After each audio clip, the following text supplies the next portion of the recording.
Pledge. I pledge allegiance to the flag of the United States of America and to the republic for which it stands, one nation, under God, indivisible, with liberty and justice for all. Meeting come to order. We have an agenda in front of us. Move to approve. Second. Any additions or corrections? No. Seeing none, all in favor of the agenda as printed, say aye. Aye. And the chair votes aye. Shouldn't have been approved.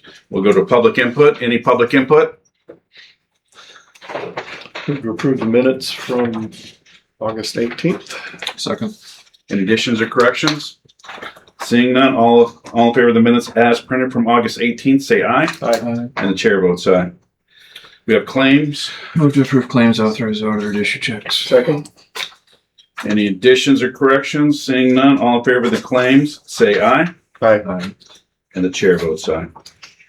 Move to approve Amy Vance and Crystal Soash. Second.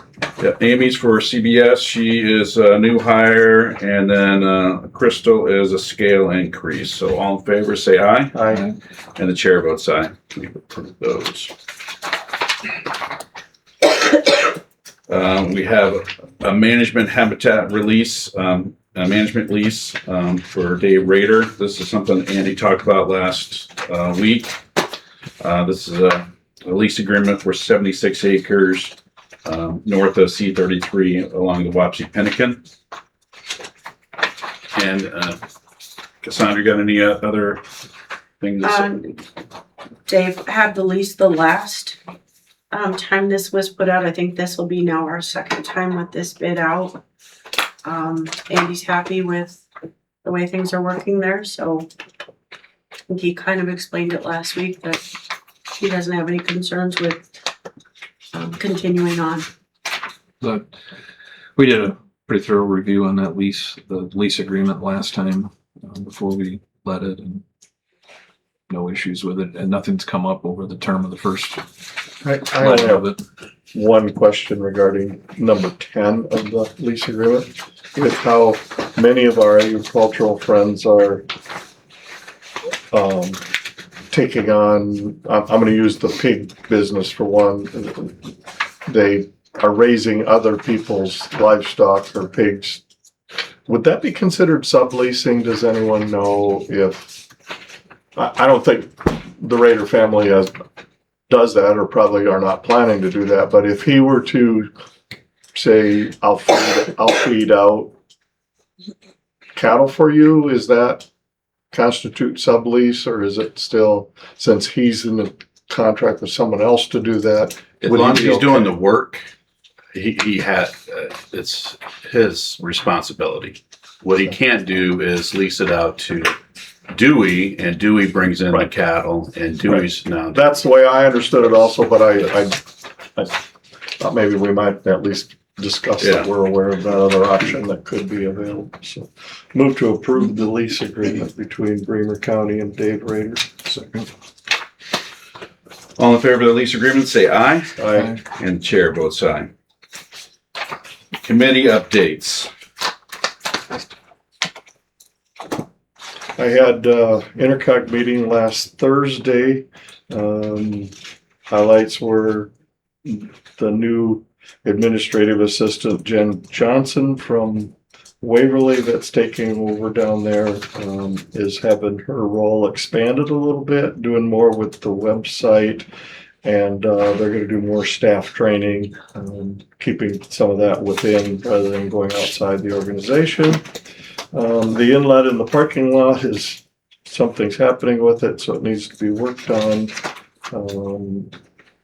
We discussed the 23 through 26 strategic plan at great length, and for the most part, things within the plan during that duration were achieved. And then we also began discussion on the 26 through 2030 strategic plan, and that will be up for final approval either at next month or the following meeting.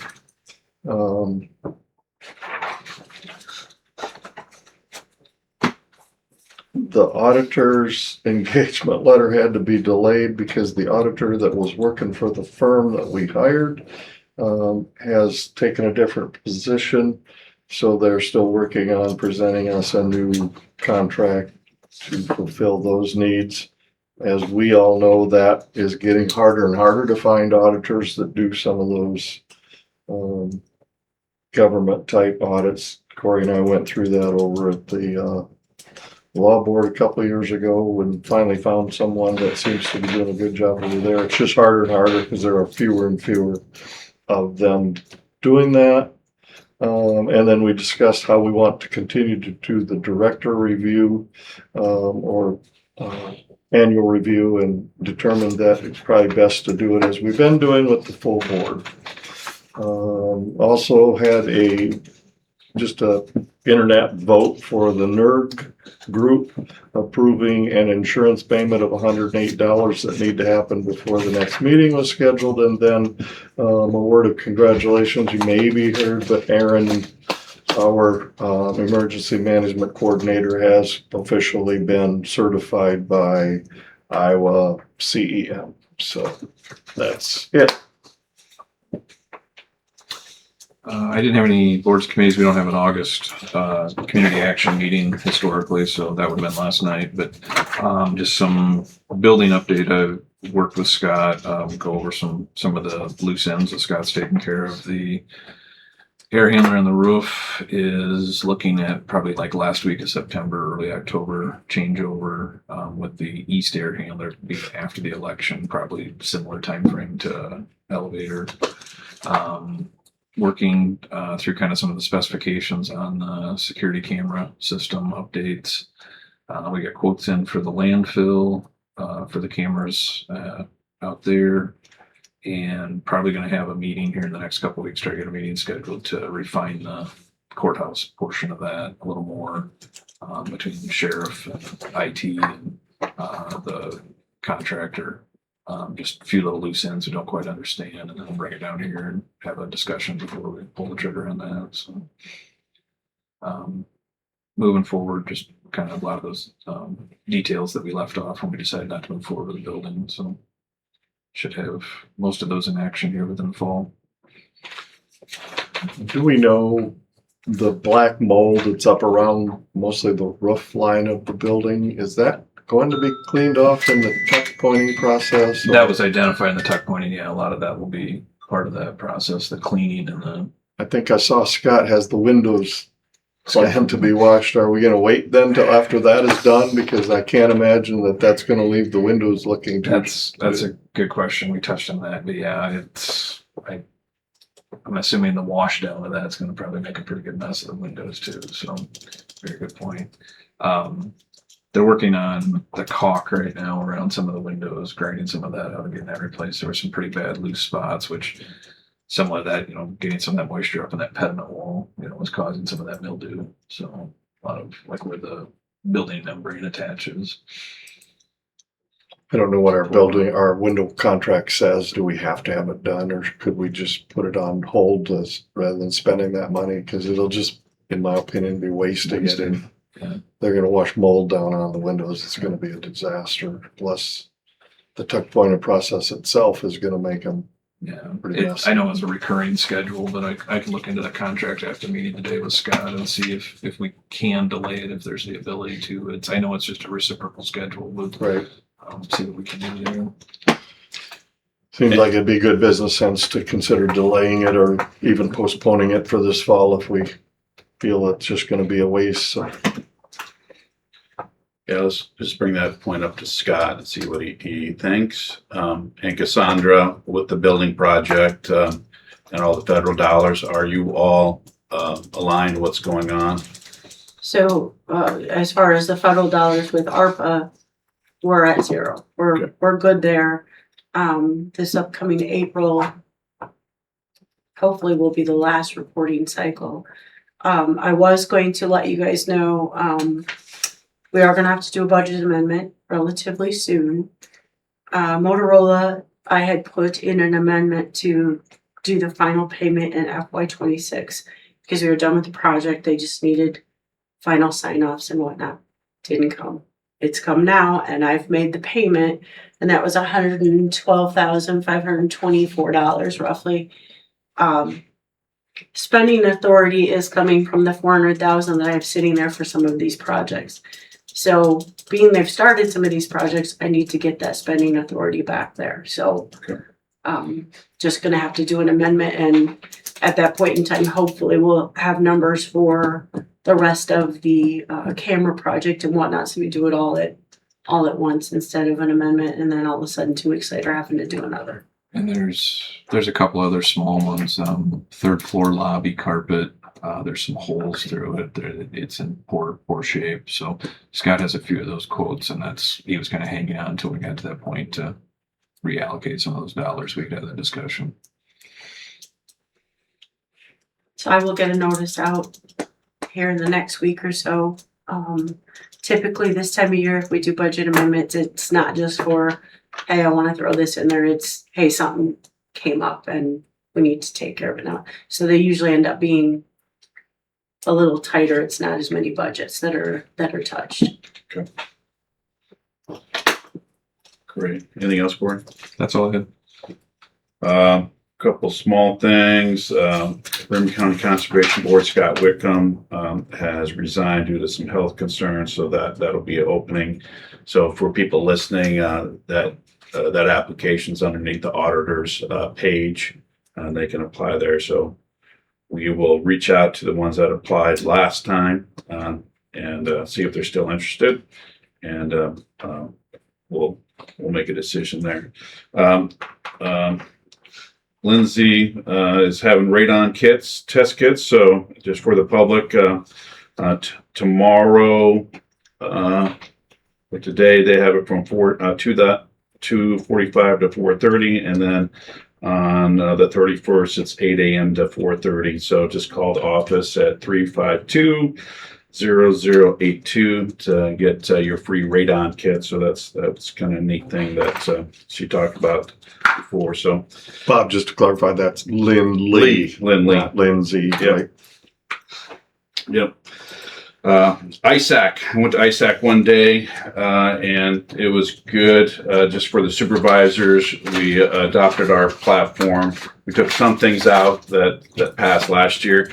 2 things that we added in is required publications. We like to see the option of taking that out of general supplemental levy. So, since it's a mandate, we're going to push for that. Also, we would like to have a review of the back of the blue and make sure it's stabilizing the wages, not seeing a large increase. So it's some stabilization in the back blue funding or back the blue requirements. So that was something the supervisors will be pushing next legislative session. We did talk a lot about data centers. They had some really good discussion about that, especially Lynn County. They talked about their 3 proposed hyper centers, and those are large scale data centers.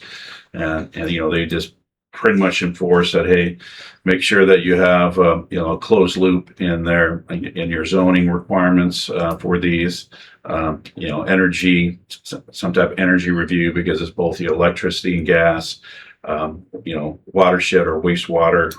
Make sure you have some reviews there. So it was a good conversation. So, but once again, I think from our side is, if it does come, we may want to put a moratorium on right away or just review it.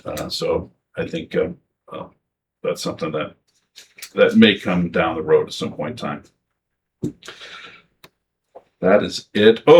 I did go to the assessors meeting, and the unspent balances from their thing, the Department of Management talked about it. There's 5 buckets, and they're non-spendable, restricted, committed, assigned, and unsigned. Unassigned is going to be capped at 35%, but it's just really they don't know how it's going to get enforced after once you put them in these buckets and so forth. So, but There is, so Department of Management has definitions of all of them. Some are done by resolution, some are restricted in the realm that they have only this for purposes, Yep. like your general supplemental can only pay for these things, etc. I think when Shelley said she went to something here recently, we just have to make sure that we understand those definitions and that if we're putting something in one of them, we know what the restrictions are. Yeah. Whether you can get it back out if you have a change in purpose, which in some of those you may not be able to. So Yeah, restricted and committed are probably a little bit more strict. Assigned is probably a little bit less restrictive. there's one of them we can do where it's not even a resolution. It's just we know we're going to use the funds for the next year. We put it as assigned. We know. The little bit of a meeting I went to for the budget directors across the state, that would be schools and cities as well, they talked about creating additional funds where you segregate money and you put it in your fund. Well, there you are getting to a point where now it's restricted for that purpose. They talked about some liability funds, et cetera, where you have a bucket there for the increase in liability insurance or litigation or whatnot. That does fall under general supplemental. Right now, we're not capped with that. So, but it's just things to think about when we go forward, when we do have to figure out what to do with the fund, the unassigned fund balance, Sure. to get it down to that 35%. So Bob, you said that they don't know how it's going to be enforced. Well, yeah, once Was the that auditor Department of starts. Management making that point, or? Well, yeah, because once the auditor comes in and reviews these buckets, if they say it's, you got too much money in this, what are you gonna, how's it gonna happen? Or what's gonna be the enforcement? And I don't believe there's anything in the code addressing it, so then they'll have to deal with it Yeah. through the rules. Right. Yeah. We know how that'll go. So, Okay, alrighty. thank you for that great report. Alrighty, 9:15, we'll go to, we have our auditor, Shelley Wolf, and our county attorney, Darius Robinson, give us some input on our ag land that we have at the core farm and by the county land. Good morning, friends. Good morning. Morning. Another beautiful day here in Bremer County. Yes, nice out there. All right. Good stuff. Well, Shay and I talked via email. Landon, perfect timing, by the way. He looks at me when I walk in, I get a little nervous. Fair enough. We talked last week a little bit, yesterday. Just trying to figure out the process. We still need to put out the request for bids, but we need to specifications and trying to figure out the most efficient method to come up with specifications. Whether that's something that we can just enlist somebody for. Landon, what do you know about tiling? They do it under farms. That's almost the You're extent of my qualified. knowledge. We're trying to figure out who can, whether it's E4 or whether we have to contract out to like a professional engineer to figure out the most efficient spread. Now, I'm a lawyer. I'm going to use some words. Don't hold me to ag terms here. Basically the width or the distance of the tiling, right, is the key question to make the water runoff the most efficient. Not too much, not too little, right? And so, who's qualified to do that? Has anybody talked to Ag Extension? That would be my first phone call. I would give them a call and see if there's, I'm really hopeful that you don't have to have a full farm contract to put together a farm tile bid. So there's got to be something through ISU Extension that probably has that service available. If we do like a professional engineer, there are exceptions under the public bidding laws that say somebody like a professional engineer who is accredited, education, training, because you want the best you can get, right? Those are basically exempt from Iowa Code Chapter 26. So if we got somebody like that was able to do it, we could just contract it. Also, it would probably be below the threshold. I think that I would start with the extension. ag extension. That's a good idea. So, and so then once that's done, we can kind of compute, as I understand it, then the tiling, not only the timeline for next year, but the total amount, because that's going to drive your contract terms. Right. If we're going to do, was it 50-50 or 60-40? 60-40, right? 40. On the split 60%, but then put out over probably the term of 8 years,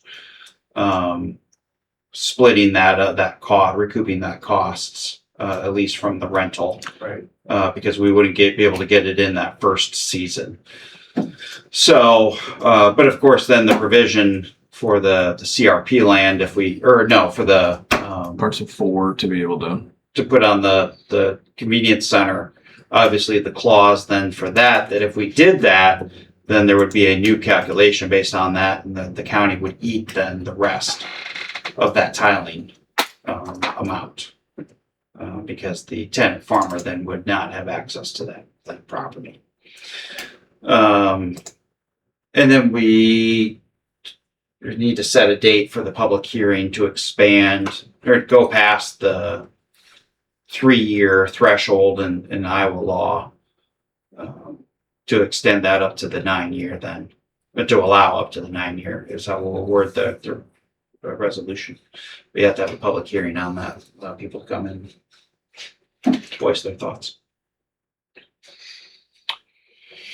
Are we certain that that's the direction that we want to go, or would we be better off to put out now a 1-year lease and Would 1 year. and then start a 9-year after that, so that we can have the tiling?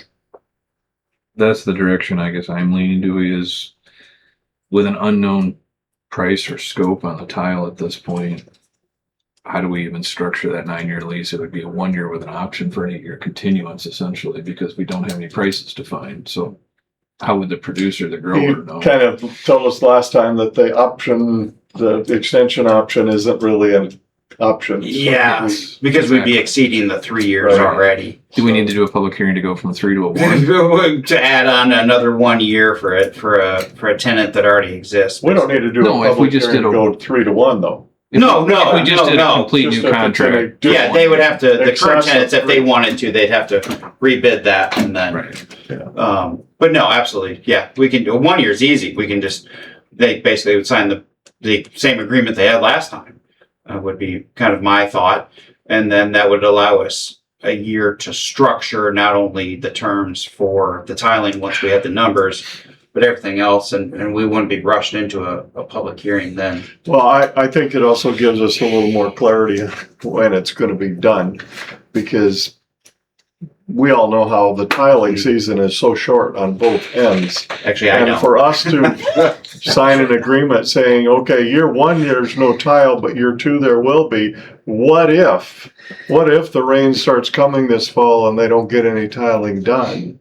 And next spring it's wet and they don't get it done, and now you're into the next year. Now you got to do a modification of that lease. So My education on tiling here has been pretty steep, so to say the least.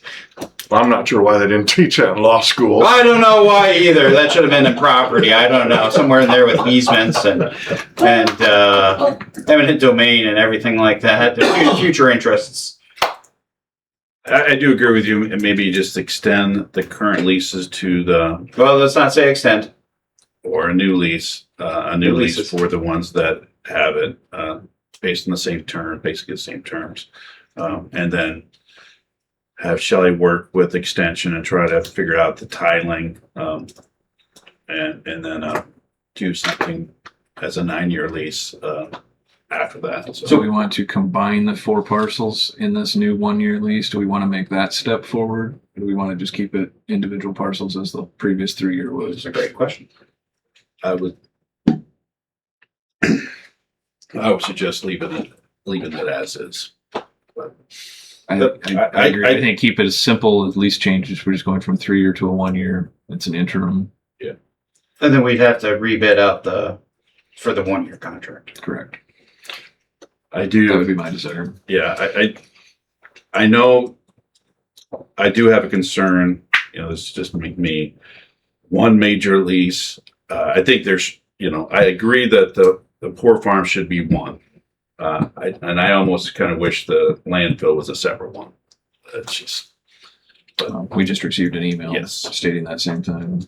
So The only thing you'd have to be careful about is to make certain that doesn't become landfill property. Then it's still considered part of the county farm home over there. So just don't want to make it give the appearance that that's part of the landfill ground, but that's splitting hairs. But okay. Because we're not going to probably be tiling that right now. I mean, so it may just want to have a different type of lease. The 9-year lease is really good for tiling to recoup it, but if we're not going to intend to tile that piece by the landfill, so then you're locking a grower into a contract with a lot of unknowns, with no improvements. Shelley, I think another potential contact might be the co-op, like Bremer Co-op or whatever it's called today. They used to do our land testing out there. I don't know if there's anybody still around from that process, but soil testing, I mean. So, they might be a resource or tell us who is a good person to contact regarding how we go about establishing our tiling parameters or. It's a great word to use, parameters.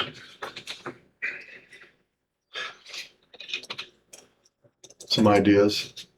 Landon, I don't think wants to determine how wide tile lines should be out in the field. See, now that would make sense in civil engineering courses. I don't know. Yeah. I don't know. We can put them under some roads and handle that. So Shelley, any question on next steps? I mean, I don't know what type of action we need, but try to create new leases for next year, 1-year lease for next year. And can we just offer those to the existing and then go out to bid if someone else is changing? Or what do we do there? So we just put out the bids like we did last time for 1 year. Just a normal advertising term. Yeah. Yeah. Okay. Same thing. I mean, not reinventing the wheel here. It's just basically changing a number 3 to 1. So, Mr. Chair, yeah, could you get the contract rewritten, approved? Yeah.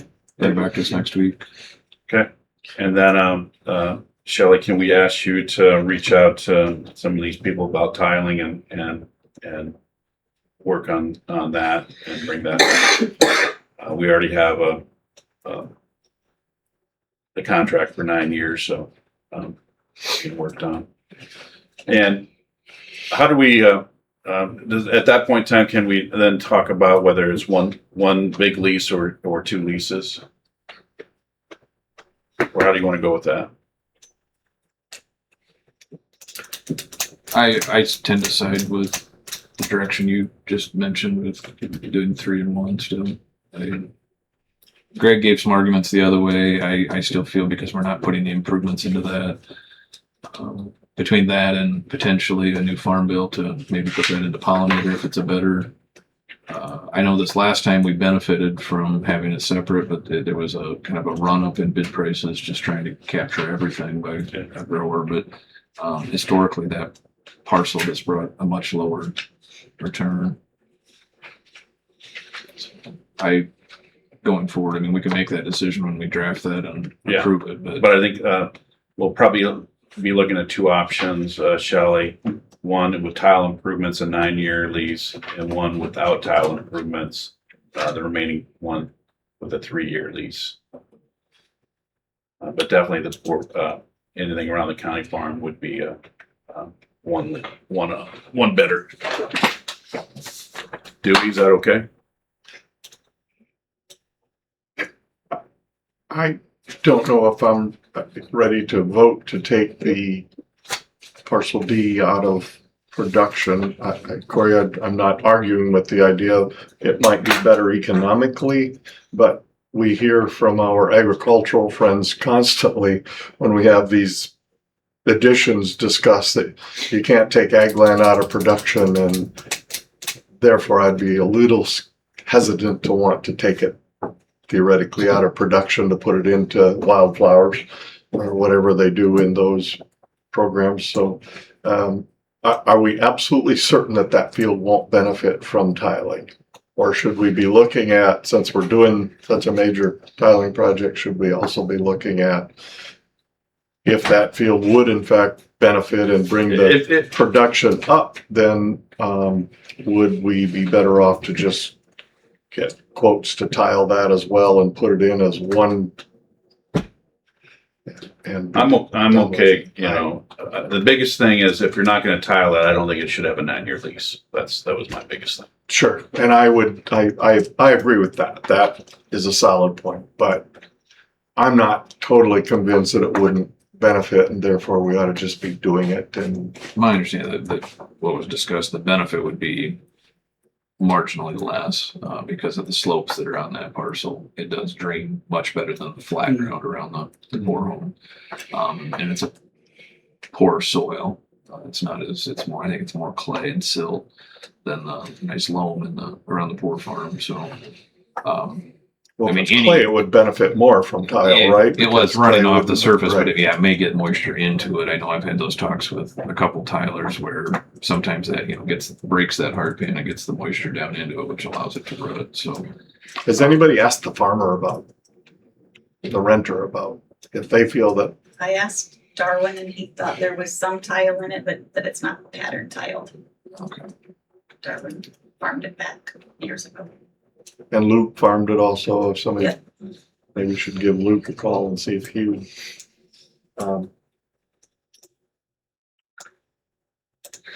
Okay, Shelley, in a nutshell, you got our game plan? Yes, You bring get- back the 1 year lease next week for approval to put out to bid. Shelley, I think you're on top of this, but just a reminder that the one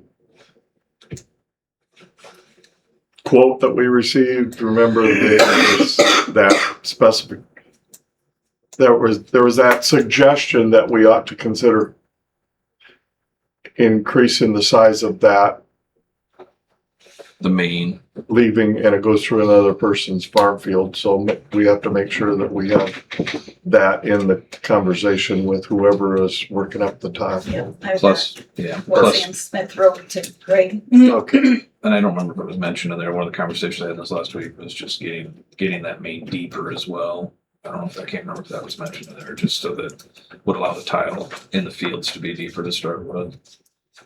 But parts of that main, I think, are like at 14 inches, which with today's tillage, that's, pretty shallow. yeah.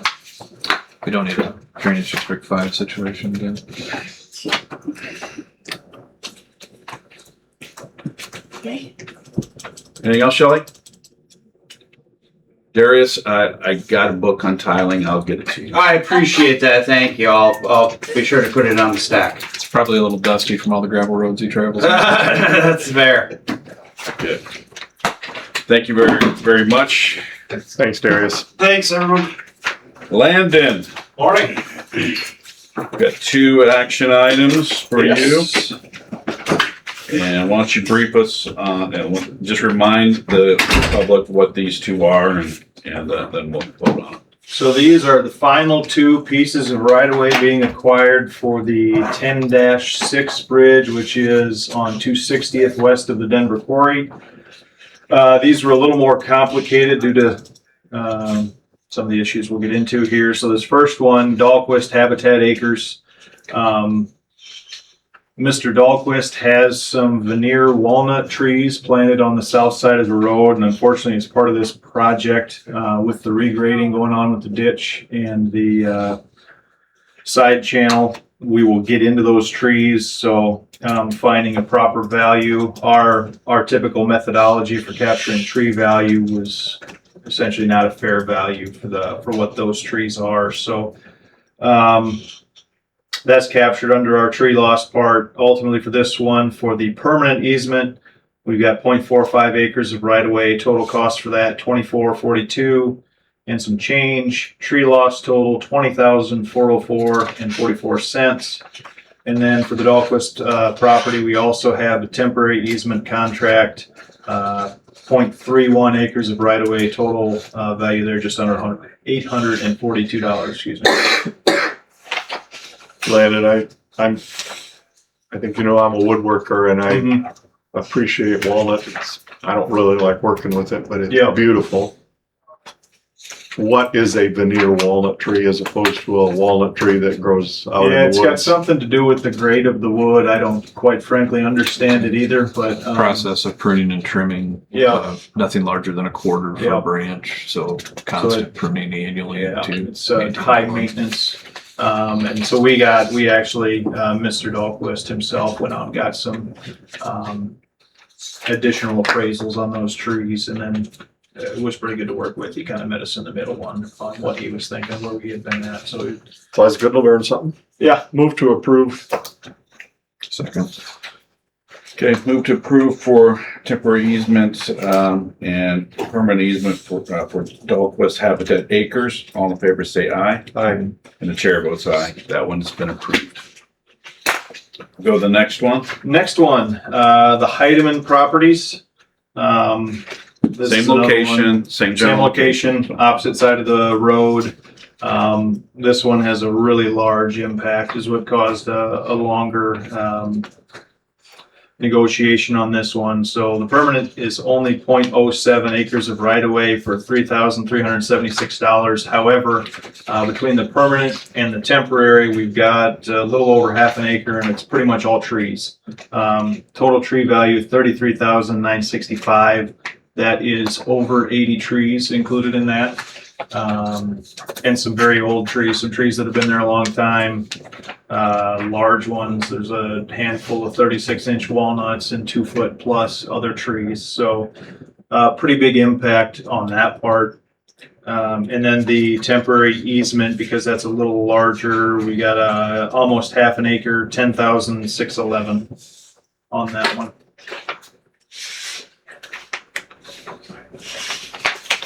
My sheet only. I don't have the trees. I don't know. Oh, should be a second separate sheet. Yeah. You don't need to make copies. I can just hand you the originals. Okay. So what's the combined value? Uh, There we go. 40, I want to say 44. That might be before we changed. About 33, so about 47. 47, yeah. But these are just standard walnuts. They're not veneer walnuts. Yep.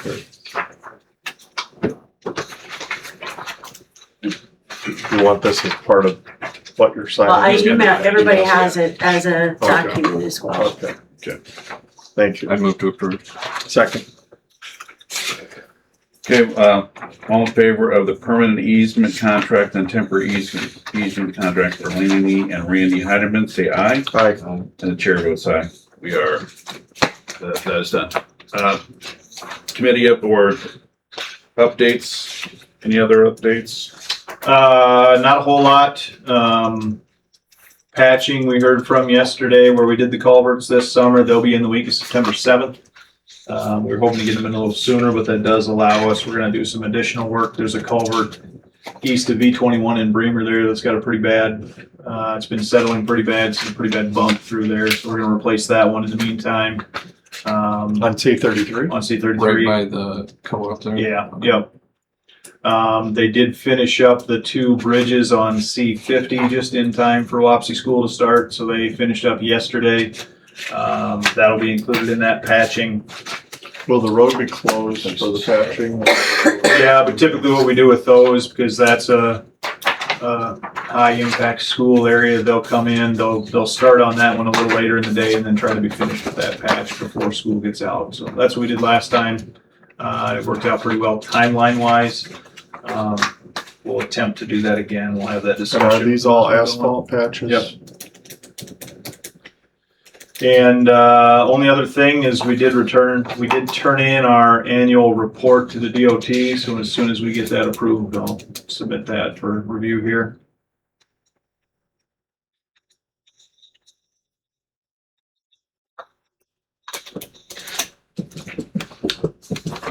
I don't have anything this morning.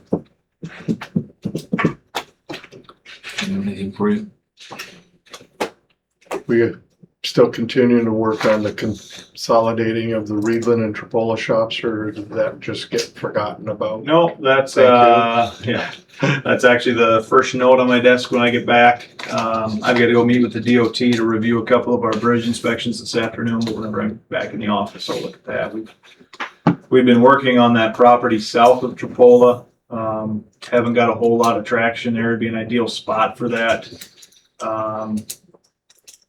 The other properties that we've had some availability in would be ones east of Tripola, which wouldn't be ideal for the Reedland shed. So I don't know how that's all going to play out. We have discussed the possibility of just building a new Tripola shed and combining Reedland and the Denver quarry or the Denver area, which would add one more shop, which is not what we were looking to do, but that would be an option going forward if we can't find a spot to combine Tripola and Reedland. So still working. We're just not making a lot of good headway with this one.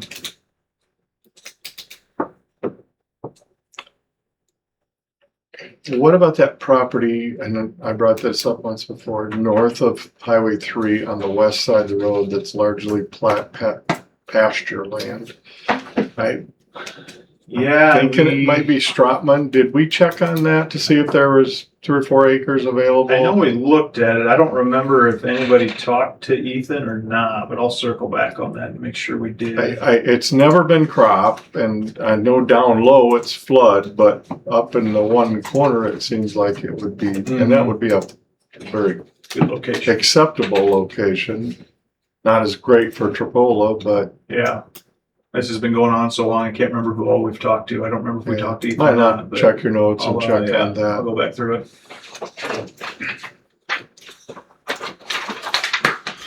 Landon, just to let you know, I do know, Schumacher, talking about that situation over there. They're gonna have a meeting October 1st with the DOT, so. Okay.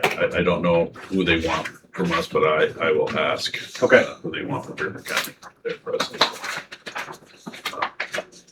And I think, from, the auditors, Larry and Marv are meeting with, prospective landowners currently, so.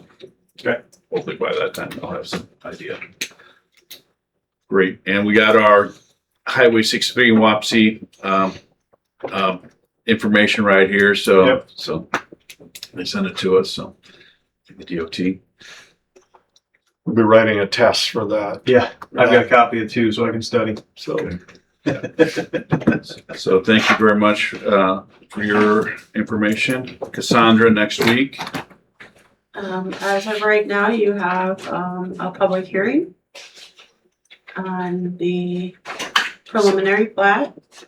You have 2 minor subs. You have a 28E agreement with the, DNR and building and zoning. Let's see what else is on there.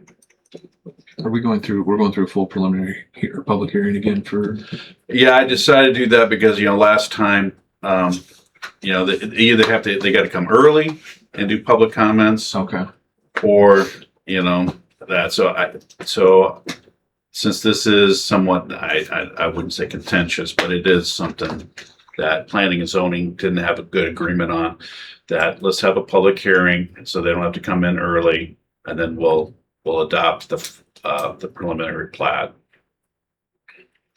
Review and approve. I think it's just review and approve the preliminary plat. So we are gonna, through the digging that Lindsay has done, it should be always done with a resolution. We hadn't been, so we'll do the resolution, and going forward, when she has preliminary plats, she will always talk with the chair to see it, because it's up to you guys if you want it to have it be a public hearing or not. If it's just your public meeting, you can choose to let people speak, or you don't have to. So yeah, you'll have that resolution after the public hearing. You have Landon, I'm helping to get the annual financial report to you next week, working with the treasurer right now. There's some unapportioned dollars, trying to figure out where those are supposed to go before I finalize. And then, our 509A, self-insured reporting annual I'll have for next week as well. And so it's not, a super big meeting, but your 10-15 may take a while. That's where you're gonna have your public hearing. It's not on the agenda for anything, but or to have this conversation, so I'm hesitant to say this, but I think that we have to really exercise caution about having another public hearing, Mr. Chair, because this thing's been litigated to death already from our perspective. And whatever we do, it's setting standards for you all in the future. And do you always want to have an additional public hearing every time something doesn't quite go the way people want it to go? So Yeah. make certain that you're making the right choice there, because you know we've had how many public hearings and conversations, but it's fine. Just I'd have a visit quickly with Darius to see if he's got any legal thoughts on making that be another public hearing. Darius did weigh in. It was actually put in the paper as a public hearing. So there you go. And so he said because it was done that way, and then we didn't follow suit Okay. as a public hearing, that we should now do our due diligence and have it as a public hearing. So going forward, there's going to be a whole lot more public hearings. Then Yeah, you know, because you got to be consistent. So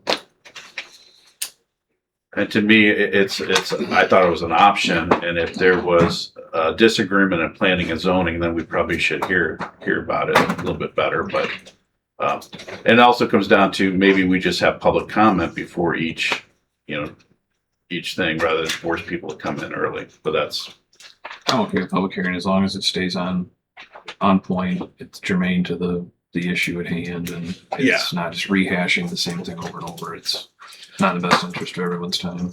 yeah. And what I'm hoping to do is have Adam first talk about, okay, this is what the Yes. changes they're recommending, and then hopefully have people respond to that, and then they can ask their questions to Adam. Then he's not going to answer them, but then he can, answer them later if possible. So trying to make it fair. Budget stuff, I know we're not at a point, but when do you think we should have a department head meeting for budgets? I would say sometime in September, we need to go ahead and start the process. It sounds like maybe we'll get more information from Department of Management again on those fund balances in September. So then that's when you can start having those conversations of, okay, Scott, for maintenance, what do we got upcoming that would be a massive or big capital project that we should be considering assigning, restricting, however, committing dollars for. And it wouldn't be just Scott, it'd be everybody. Yes. Trying to think of ways that we're going to not just throw any of the dollars away, but use them in a good way that. Okay, so I want you to pick out a date, and you can go ahead and send it out to the department heads, and let's try to get Ingowanas Woodlands again, Okay. and have a work session. a work session. Late September, early October. Yeah. Okay. Okay. Anything else? Move to adjourn. All in favor, say aye. Aye. Chair votes aye. We are adjourned.